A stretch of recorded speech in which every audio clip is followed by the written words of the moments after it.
Welcome to the Overlooked Motel, a place where underseen and unappreciated films get their moment in the spotlight.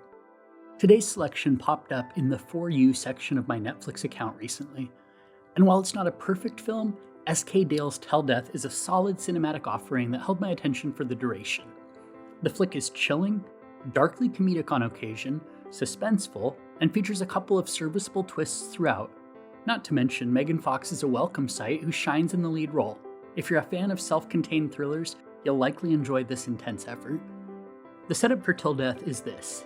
Emma is trapped in a lonely marriage. She and her husband have grown in different directions and have little left in common. Despite their lack of connection, the pair go through the motions of celebrating their wedding anniversary.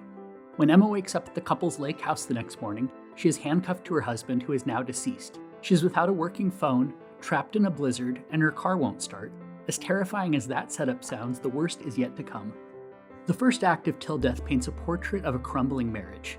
Two people who are probably once in love now merely tolerate one another. That is made abundantly clear from the jump and is further illustrated when Emma sees a well-dressed older gentleman proposing to his much younger girlfriend in an upscale restaurant. Emma later sees the bride to be in the bathroom and she shares a piece of well-meaning advice that clearly illustrates she's lived to regret her choices and feels trapped. It's not difficult to see why Emma feels that way. Her husband, Mark, has let his work as a high-profile defense attorney consume any humanity he once possessed. All that remains is a power-hungry monster. Though he isn't necessarily the primary antagonist here, Mark effectively brings a level of villain energy.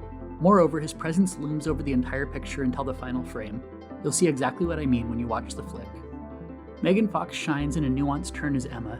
Emma's displeasure permeates her entire existence, but she remains relatable in spite of her disposition. She has every right to be bitter, but she doesn't let her toxic marriage define her existence. She holds her own against her narcissistic spouse, and when she's forced to think on her feet, she proves competent and capable as she takes on each new challenge. Additionally, Emma delivers some darkly comedic dialogue that makes the character even more endearing. The off-color remarks she tosses out while dragging her dead husband around are hard not to laugh at. Fox's performance aside, I was impressed that the film has a certain amount of substance. I wouldn't go so far as to call Tell Death overly intellectual, but there are a couple of thematic elements that give the picture a modicum of depth. For example, Emma and Mark's interactions with one another are always cold and sterile, and that is effectively mirrored in the set design.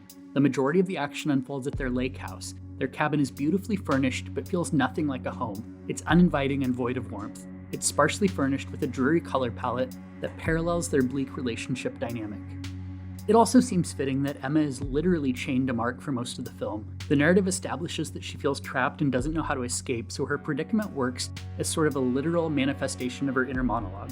It's a bit on the nose, but I think it's still kind of a clever flourish. Tell Death gets plenty right, but it's not without its flaws. The film has noticeable pacing problems that present at the start of the second act. Screenwriter Jason Carvey waits too long to introduce the primary threat. In the time between Emma waking up in handcuffs and the introduction of the big bad, the proceedings grow stale. Emma scurrying around the house chained to her dead husband while searching for a way to uncuff herself serves a purpose.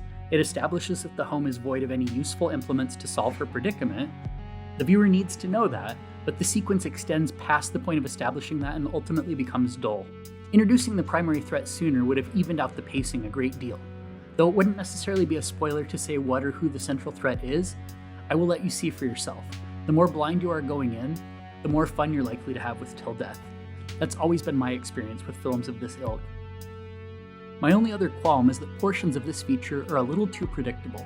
Once we know what's at stake, it's pretty easy to see where things are going. With that said, the film features a couple of developments that I found mildly surprising. As long as you're not put off by a somewhat formulaic narrative, you're likely to have a reasonably good time. I know I did.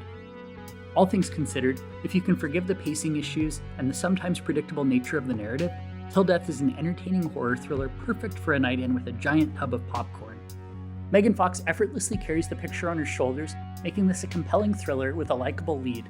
Check it out now on Netflix if it sounds like your cup of tea.